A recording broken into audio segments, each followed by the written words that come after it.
আমি বানাবো আজ কাতলা মাছের মাথা দিয়ে পেঁপে আলু দিয়ে ঘন্ট। তার জন্য আমি এখানে কিছুটা কাতলা মাছের মাথা নিয়েছি। মাথাগুলো ভালো করে ধুয়ে পরিষ্কার করে নুন হলুদ মাখিয়ে মাথাগুলো সব ভাজতে দিয়েছি।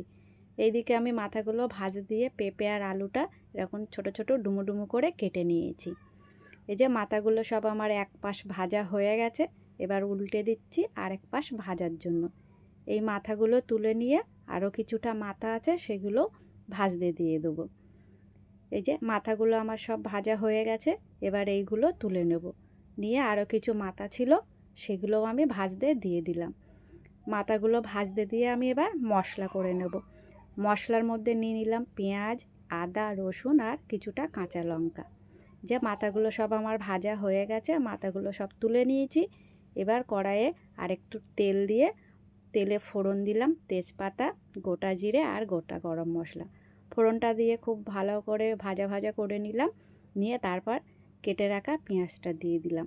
পেঁয়াজটা এবার খুব ভালোভাবে ভেজে নিলাম। এবার দিয়ে দিলাম বেটে রাখা আদা, রসুন আর কাঁচা লঙ্কা।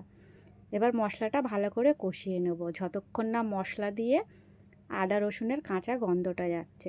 যে মশলাটা আমার খুব ভালোভাবে কষানো হয়ে গেল, এবার এখানে একটা টমেটো বাটা দিয়ে দিলাম।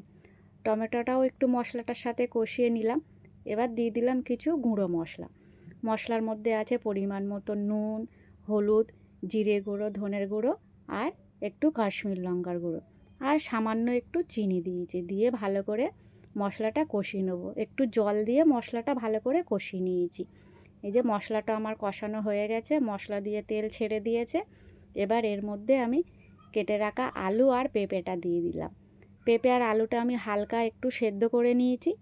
এবার মশলাটার সাথে ভালো করে কষিয়ে নেব। খুব ভালোভাবে একটু 1-2 মিনিট ধরে ভালোভাবে কষিয়ে নেব।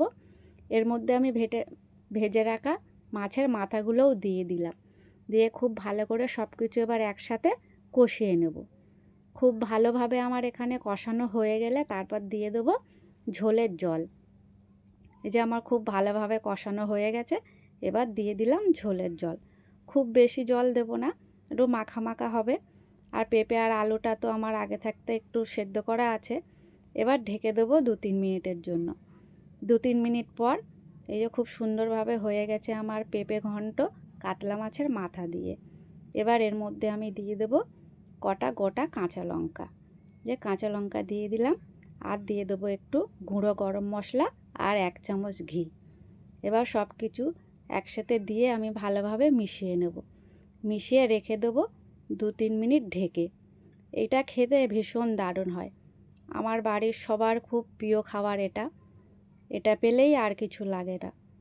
খুব সুন্দরভাবে হয়ে গেল আমার কাতলা মাছের মাথা দিয়ে পেঁপে ঘন্ট।